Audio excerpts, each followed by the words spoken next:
Patches आहेत ना हे सगळे. ओके, त्याच्या बॅक साईडला आहे ना इथे पिन आहे हे बघा अशी. त्याच्याने काय होतं थोडंसं शर्टमध्ये ना असे होल्स येतात. ओके, आणि आपण त्याच्यासाठी एक ऑप्शन पण शोधला आहे. आपण असं मॅग्नेट देतो बॅक साईडला. हे मॅग्नेट आहे, खूप हेवी पॉवर आहे. आपण बघू शकता हे लवकर निघत नाही. तर हे तुमचं आहे ना शर्टला काही इजा पण नाही करणार. मस्त तुम्हाला पाहिजे तशा पद्धतीने तुम्ही त्याला ॲडजस्ट पण करू शकता आणि लावू शकता.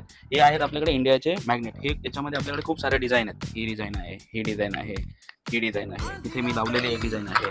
त्याच्यामध्ये आपण 26 जानेवारीसाठी ना हे आपलं एक फायटरचे म्हणजे आपले जे इंडियन आर्मीचे जे काही इन्स्ट्रुमेंट आहेत जसं की हेलिकॉप्टर आहे, आकाशयान आहे, ही एक क्वालिटी आहे बेसिकली. मला हे दाखवायचं तुम्हाला की PVC मॅग्नेट आहे, हे ॲक्रेलिक मॅग्नेट आहे. तर त्याच्यामध्ये मी हे आता टँक आहे, हे फायटर जेट आहे आणि हे आपल्याकडे म्हणजे इंडियाचं मॅग्नेट आहे. हे आपण याच्यासाठी ठेवलेलं आहे की हे इंडियाचं सगळे आपण छोटे छोटे म्हणजे स्टेट्स असतील किंवा ती क्वालिटीज असते म्हणजे जसं महाराष्ट्रामध्ये स्पेशल काय, तमिळनाडूमध्ये काय, दिल्लीमध्ये काय, हे असं सगळं त्याच्यामध्ये टाकून त्याचं एक डिझाईन क्रिएट केलं आहे. हे कुठेही तुम्ही मेटल सरफेसला असं स्टिक करू शकता.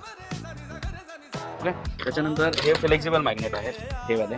हे बघा असे काय डील केले, मोल्ड केले, काही प्रॉब्लेम होत नाही. ओके, हे सगळे लहान मुलांसाठी तर खूप उत्तम आणि चांगले प्रोडक्ट्स आहेत जेणेकरून तुम्ही एज्युकेशनल पर्पज पण यूज करू शकता, आपलं कलेक्शन म्हणून पण यूज करू शकता. पॅचेस जे आहे तुम्ही स्कूल, इव्हेंट, प्रमोशनल म्हणून याच्यामध्ये तुम्ही डिझाईन्स पण बनवू शकता. हे 26 जानेवारीसाठी पण चांगलं आहे, ऑफिशियल पण चांगलं आहे, गव्हर्नमेंट ऑफिसला पाहिजे त्यांच्यासाठी सुद्धा चांगलं आहे. तुम्ही खूप ठिकाणी याला यूज करू शकता आणि तुम्हाला काही पण गरज असेल तर आमच्या निवारावरती वेबसाईटवरती जाऊन चेक करू शकता. सर्व तुम्हाला अजून पण प्रोडक्ट्स भेटणार.